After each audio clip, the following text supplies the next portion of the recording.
এই মুহূর্তে যে খবরের দিকে নজর রাখবো, রেলের জায়গায় বাংলা আবাস যোজনার ঘর বাধার মুখে এলাকার বাসিন্দারা।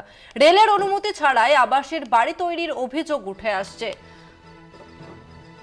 আর একবার জানিয়ে রাখবো, রেলের জায়গায় বাংলা আবাস যোজনার ঘর রেলের অনুমতি ছাড়াই বাড়ি তৈরির এই অভিযোগ উঠে আসছে।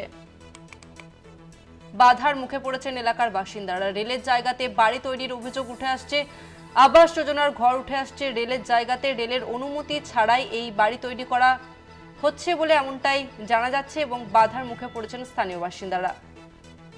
রেলের জায়গা দখল করে বাংলা আবাস যোজনার ঘর এবং যার জেরে বাধার মুখে পড়েছেন স্থানীয় বাসিন্দারা। অভিযোগ উঠে আসছে যে রেলের অনুমতি ছাড়াই বাংলা আবাস যোজনার ঘর।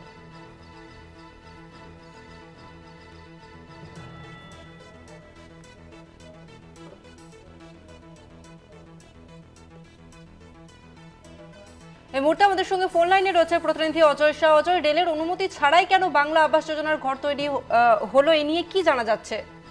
দেখো, আলিপুরদুয়ার জংশন সংলগ্ন বিভিন্ন গ্রামীণ এলাকা রয়েছে যেখানে বাসিন্দারা দীর্ঘদিন ধরে বসবাস করছে। আর বেশ কয়েকজন বাসিন্দাদের যে আবাস যোজনার তালিকায় নাম ছিল তাদের টাকাও ঢুকেছে, কিন্তু তারা যখন ঘর তৈরি করতে গিয়েছে তো সেখানে কিন্তু তাদেরকে রেলের বাধার মুখে পড়তে পড়েছে।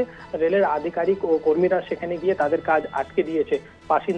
বাসিন্দারা জানাচ্ছেন, আমরা দীর্ঘদিন ধরে এই কিন্তু জমিতে বসবাস করি, আর আমাদের আবাস যোজনার ঘর এসেছিল, কিন্তু রেলের দপ্তর থেকে এসে তাদেরকে ঘর আটকে দেওয়া হয়েছে।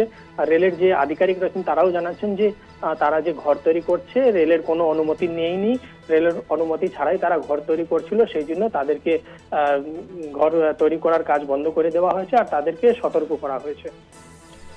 অজয়, এই মুহূর্তে তাহলে পরিস্থিতি কোন জায়গায় দাঁড়িয়ে? স্থানীয় বাসিন্দারা এখন তারা কি দাবি করছেন?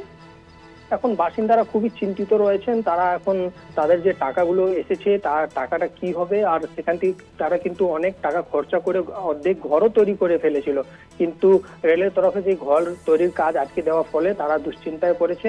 তারা এই নিয়ে কিন্তু সম্প্রতি আলিপুরদুয়ারের সাংসদ ও তার সাথেও দেখা করেছিল আর সমস্যা সমাধানের দাবি জানিয়েছেন। ধন্যবাদ তোমাকে অজয়।